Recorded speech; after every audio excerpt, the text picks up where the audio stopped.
Scanning for audio.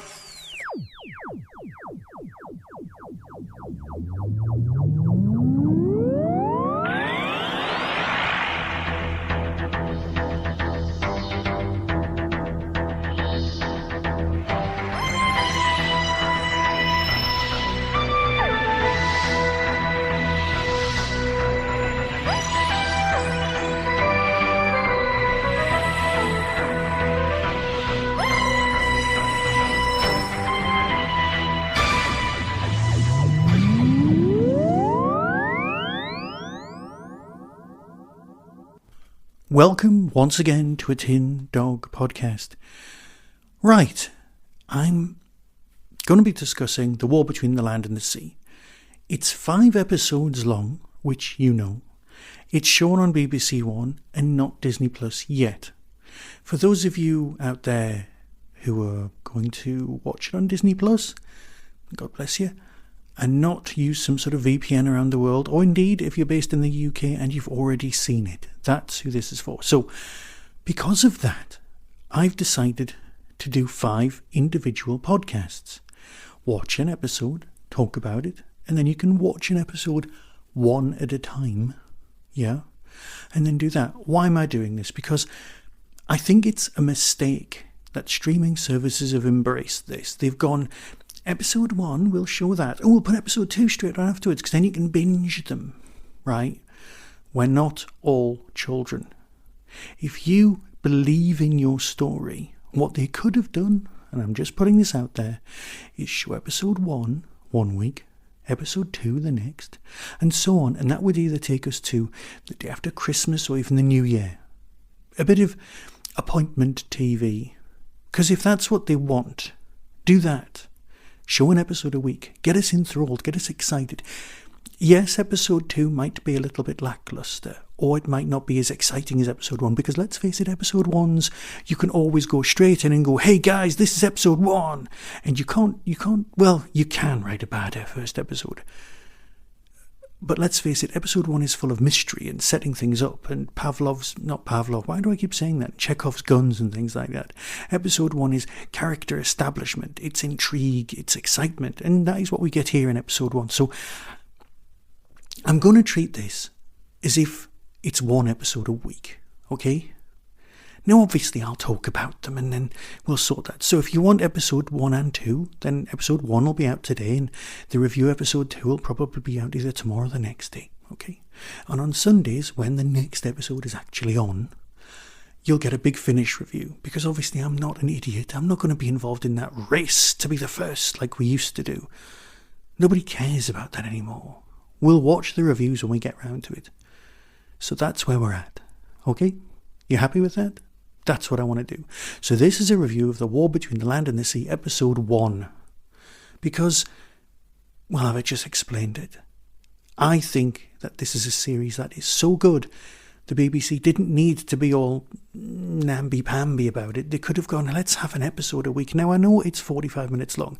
45 plus 45 is 2 hours of TV with adverts. Now, on a Sunday night, which is prime time TV viewing, on ITV, you usually have something like Vera, one of those cop shows that have got a little bit of grit to it, but they last about 2 hours. You've got an hour and a half's worth of TV, half an hour worth of adverts. So it kind of grabs you and gets you through. Now, this week we had, now, a lot of people have talked that, Strictly's on a Saturday, and then you've got Doctor Who. But no, on a Sunday you get the Strictly results show.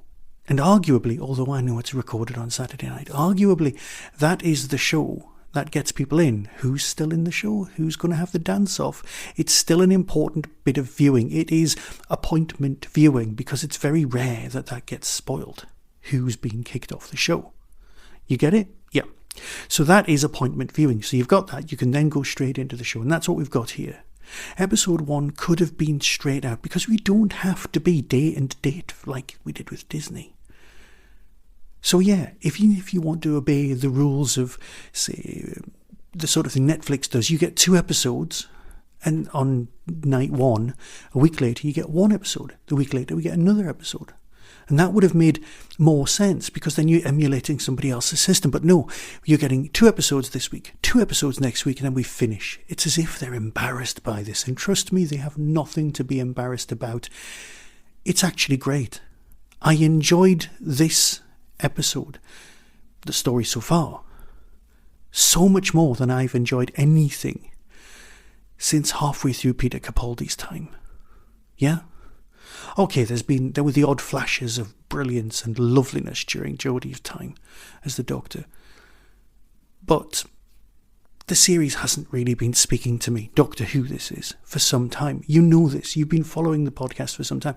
My heart belongs to Big Finish. As far as I'm concerned, Doctor Who is an audio medium now. Yes, I'll review Doctor Who on TV, and yes, I'll talk about it. And this is another spin-off. But importantly for us, right now, what we're talking about is a spin-off series that looks good. And yes, there's parallels with Children of Earth. It's 5 episodes long. It has a Doctor Who universe setting. It has, well, let's face it, there's a massive tank with an ambassador in it, but we can talk about that in a minute. There's parallels with that, but Torchwood is not UNIT.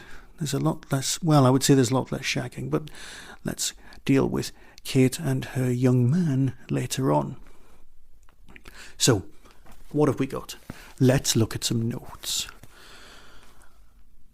So it's a UNIT show, and they've been talking about having a UNIT show for some time, okay? And what we've got is, well, the guy who everyone's going, oh, it's Midshipman Frame. Okay, how many times have people in Doctor Who played somebody else in Doctor Who? Colin, I'm looking at you. But yeah, we know this, right? But here we've got, again, parallels with Torchwood. We've got Yanto. That's who this is, okay? Obviously, we've got established early on that he's heterosexual, but then again, so was Yanto with the exciting world of Cyberwoman. Yes, still not going to forget you on that one, Christopher. And it wasn't even his fault. It was the design department. Somebody had to sign off on it. Should we leave that? Okay, so it's a strong opening. Episode 1 is a strong opening, but as I discussed, it's all about setting the groundwork. It's all about sorting stuff out. But of course, you've got a lot of things going on. So shall we do this in order? That probably makes most sense. You've got your initial setup, tightly shot. Well, literally tightly shot in one sense, because the guy's got a shotgun on the boat. Yeah, and this has to take place, I suppose, in a hot country, because you don't see a lot of people going off the coast of, say, North Shields on a fishing trip with a gun on board. But the island is called something like Dragon Island, okay? Now, if you worked for UNIT, okay, and you kind of had a map of the world, you would look up the places that had myths and legends about creatures in the sea. Now, you're probably strapped for resources and stuff and manpower, but you'd probably look into the places with a few local myths. You'd have a database. Right, you'd have someone on staff who looks at mythology and looks at geography and looks at that sort of thing. They'd go, right, we've got sea devils. You got any islands called something like Sea Devils Live Here? Because we might want to look into that, or perhaps have some sort of local presence. And yes, all they did was have someone who searches the internet all the time and then goes, oh, it's a fake. Right, okay. Can you imagine the UNIT-run YouTube channel where there's this bloke sat there going, that's just a fake, this is a fake, look, you can see the join in the man's rubber suit, in order to provide this disinformation? Is this the same universe as Children of Earth? Do people remember the whole business with the children? I don't know. Oh, God, is this the same universe as Miracle Day? This is the sort of thing you have to avoid thinking about. And of course, we're Doctor Who fans, we can't avoid thinking about it. There's a few things that go on. Does anyone mention Mavity? I haven't heard it yet. Really hoping we go for Gravity, or they'll just avoid using the word completely. Okay, I'll talk about Tovi's character in a minute. Of the other episodes, the other reviews will be shorter. Decontamination. We've never had decontamination before. The big pink light. That, to me, because they have to make such a big thing about going through decontamination every time they go near it, near the bodies, or they have a decontamination up the big tube. The decontamination up the tube, is that the reason why they've got Thames water up the big tube, yeah? Now, Thames water's brown and dirty, but they fill it from the tube, and it's not brown and dirty because you can see all the people floating about in it, including my all-time favourite one, Bob the Fish. You all know Bob the Fish. He's a brand new character who isn't a sea devil, looks like a blobfish, and he's just great. He just hangs around. There's two of them going, "Hi guys, we know everything." Perhaps they're the communications officers who deal with the pearls. Oh, right. Is it just me, or when the assistant, the person helping the bloke who does the voice from The Cube says, make a note of that, about when she's talking about, well, Cleopatra dissolved the pearls in vinegar. That seemed quite well telling, because later on, I'm pretty sure somebody's going to have to take out the pearl CCTV system and communication system, using possibly, I don't know, vinegar in a squirty jar, just like the Slovene. I'm just predicting that at this point. But, it is mentioned early on, and then as soon as that character's mentioned and used those words, that character's not needed anymore, so they can be sucked under the ground. Oh my God, right. Do you remember in the 70s, and there was things like Batman and the Fall Guy and stuff like that? There was also the adventure stories, the A-Team. People would often end up in quicksand. It was like a major thing, and everyone thought, right, we must have some sort of survival tactic. Quicksand has not been in films for years, right? And it's making a big comeback in this story. Brilliant. Immediately before this moment in the episode, the two characters are going, so when you're falling down the stairs, you stick your arms out so that you don't fall, but then people forget to do that, yeah? You're supposed to do that in quicksand. You're supposed to lie down and give yourself massive surface area and then do that. So that's like a dig at that. It's a dig at the people going, oh, you're supposed to lie down flat. Surely their training would have kicked in, but they made a point of saying people forget their training or forget the thoughts, which is why they break their neck and die. So he's actually preempted that. Russell is a much cleverer writer, and you know what? His writing here is great. Really, genuinely good. Shall we go through the whole thing? What we did in our house, because it's on ultra high definition TV but not in one room, in the bedroom. So my wife and my daughter, we all got sort of settled in to watch the episode. And they said, why didn't you go and watch it on ultra high definition, on the new ultra high definition TV? And I thought, that'd be great. So I watched it on ultra high definition, and they watched upstairs. And then when I went to speak to them about the episode after and find out what they thought, it was a bit of an odd setup, but it did work really well, because this episode looks great in UHD. Okay, so we get that, we settle down, we talk about it, and they'd made, between them, a list of what they called diversity counts, okay? Now, this is pretty impressive, because I hadn't even thought about this at all. Now, some people might call it a woke list, and that's not right. That is not what we're calling it, and if anybody from the newspaper's listening to this, that's wrong. Yeah, like any journalist would listen to this review. You've got interracial couple, you've got gay water, and you've got non-gender specific child, but most importantly on that whole list, and the thing that they focused on, was you've got diabetes. So on the diabetes list is that actually a protected characteristic? Somebody having a diabetes sensor on their arm? Oh, here's the thing, right? Now, you all know that I work for the NHS. Okay, so all of those diabetes sensors that are on people's arms, they're all bright white. Now, I know white is the colour of clinical and clean. However, the majority of people who have diabetes in the UK are not Caucasian. Okay, it's a cultural thing. It's also a genetic thing. I'm not being racist. I'm using actual, data. If you were the company that makes these, why don't you make them in brown? I'm just saying it's an option, because you might be able to flog more of them.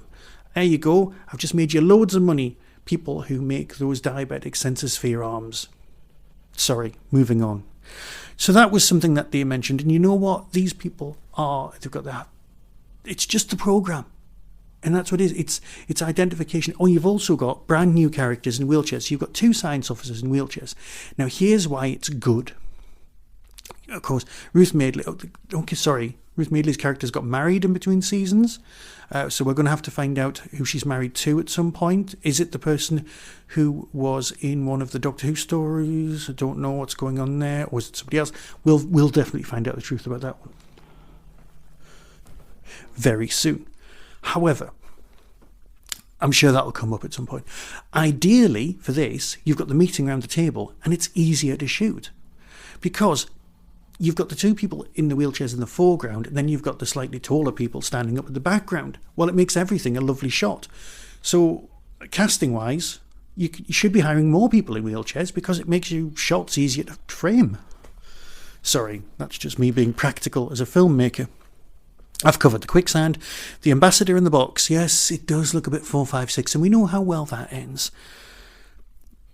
I've discussed the clear water in the tank and the decontamination, so that's probably what's going on. I've discussed Bob the fish and the possibility of the hive mind. Yes, I know that they're probably going to get rid of that one.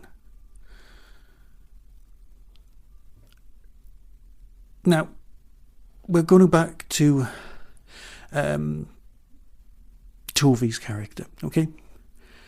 Really, really well done. Genuinely well done. The performance is great. He's never, ever put in a bad performance in anything he's been in. We've watched him for years. We know how good he is. And you know what? We know why he's been hired. The man does have ridiculous muscles in his top arm. I did like him when he was the werewolf in the other programs. He's always good. And here he's allowed to shine because it's his program. I'm enjoying this a hell of a lot more than I've enjoyed Doctor Who for a long time. Of course it could go horribly wrong. I don't know how this fits in with Warriors of the Deep. And that's something that's actually playing on my mind quite a lot. So, I'll discuss episode 2 in the next show, which I'm pretty sure will come out either tomorrow or at some point soon. I will try and keep up. So until next time, be seeing you.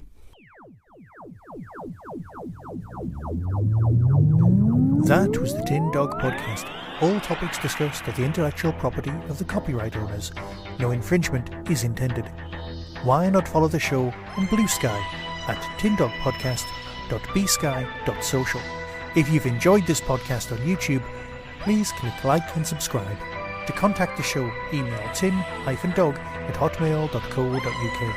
The Tin Dog Podcast is a founder member of the Doctor Who Podcast Alliance.